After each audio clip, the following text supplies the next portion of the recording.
एक बार की बात है। एक घना जंगल था जिसमें कई प्रकार के जानवर रहते थे।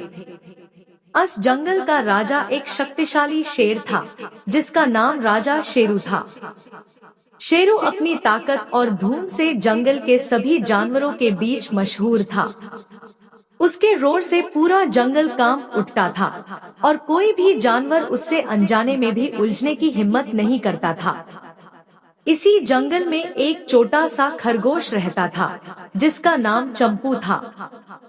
चंपू छोटा होने के बावजूद बहुत बुद्धिमान और समझदार था। लेकिन क्योंकि वो इतना छोटा था, जंगल के बड़े जानवर उससे ज्यादा महत्व नहीं देते थे। चंपू अपने काम से काम रखता और अपनी छोटी दुनिया में खुश रहता। एक दिन की बात है, राजा शेरू जंगल में अपने शिकार के लिए निकला। उसने एक बड़े हिरन का पीछा किया, लेकिन भागते भागते उसका पैर एक गड्ढे में फंस गया। गड्ढा इतना गहरा था कि शेरू जितना भी जोर लगाता, उतना ही उसके पैर और मजबूती से फंस जाते। धीरे धीरे वो थक गया और अपनी जान बचाने के लिए जोर जोर से दहड़ मारने लगा। उसकी दहड़ जंगल के कोने कोने तक पहुंची। सभी जानवर डर के मारे अपने अपने घरों में छुप गए। लेकिन चंपू जो अपने घर के पास ही था, उसने ये दहड़ सुनी और सोचा, शेरू का रास्ता जंगल में कोई नहीं रोक सकता। आखिर वो क्यों इतना जोर से दहड़ रहा है। क्यूरियोसिटी में चंपू ने सोचा कि वो जाके देखे कि क्या हो रहा है। जब वो जंगल के गहरे हिस्से में पहुंचा, तो उसने देखा कि शेरू गड्ढे में फंसा हुआ है और बाहर निकलने की कोशिश कर रहा है। चंपू समझ गया कि अगर उसने कुछ नहीं किया तो जंगल का राजा मुश्किल में आ सकता है।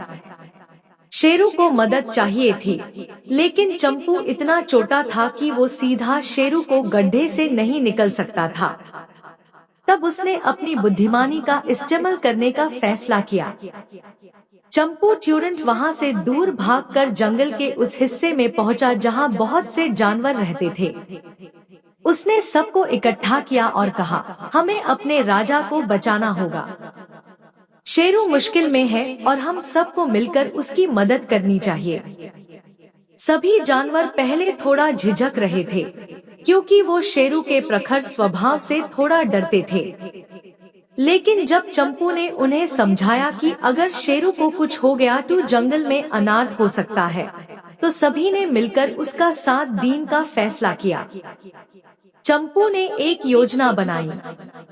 उसने बड़े जानवरों से कहा कि वो मजबूत बैलन को इकट्ठा करें और कुछ और जानवरों से कहा कि वो लकड़ियां ले आए जो गड्ढे के किनारे लगाकर उससे भर सके। सभी जानवर मिलकर काम करने लगे। हाथी अपनी सूंड से बोल खींच रहे थे, बंदर लकड़ियां इकट्ठा कर रहे थे और चंपू सबको निर्णायक दिशा देने में लगा था। बहुत घंटों की मेहनत के बाद जानवरों ने गड्ढा इतना भर दिया कि शेरू अपने आप को खींचने के लायक हो गया। शेरू ने पूरी ताकत लगाई और आखिरकार गड्ढे से बाहर निकल आया। वो बहुत थक गया था, लेकिन उसकी आंखों में एक एहसानमंदी चमक थी। उसने चंपू और सभी जानवरों को देखा और एक गहरा सांस लिया। शेरू ने चंपू से कहा, तुमने मेरी जान बचाई है और मैं तुम्हारा सदैव एहसानमंद रहूंगा। तुमने अपनी बुद्धिमानी और साहस से साबित किया है कि शक्ति से बड़ा समझ होता है। चंपू ने मुस्कुराते हुए कहा, राजा, ये हम सभी की जिम्मेदारी थी। आप हमारे राजा हैं और हमारा कर्तव्य है कि हम आपकी मदद करें। उस दिन के बाद जंगल में सभी चंपू का सम्मान करने लगे। छोटा होने के बावजूद उसकी बुद्धिमानी और साहस की तारीफ हर जानवर करता था। शेरू ने भी सबक सीखा कि ताकत से ही नहीं, बल्कि समझ और सहयोग से भी सब कुछ जीता जा सकता है। और इस तरह एक छोटा सा खरगोश चंपू अपने बुद्धिमानी से जंगल के सबसे ताकतवर शेर को बचाकर सबका हीरो बन गया।